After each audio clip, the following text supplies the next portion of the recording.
বঙ্গোপসাগরের গভীর সঞ্চালনশীল মেঘমালা সৃষ্টি হয়েছে বলে জানিয়েছে আবহাওয়া অফিস। এই অবস্থায় দেশের সমুদ্র বন্দরগুলোকে ৩ নম্বর স্থানীয় সতর্ক সংকেত দেখাতে বলেছে সংস্থাটি। বৃহস্পতিবার বিকেলে এক সতর্ক বার্তায় এসব তথ্য জানানো হয়েছে। এতে বলা হয়, উত্তর বঙ্গোপসাগর ও তৎসংলগ্ন এলাকায় গভীর সঞ্চালনশীল মেঘমালা সৃষ্টি হয়েছে।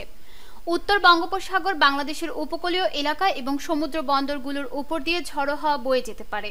তাই চট্টগ্রাম, কক্সবাজার, মোংলা ও পায়রা সমুদ্র বন্দরকে ৩ নম্বর স্থানীয় সতর্ক সংকেত দেখাতে বলা হয়েছে।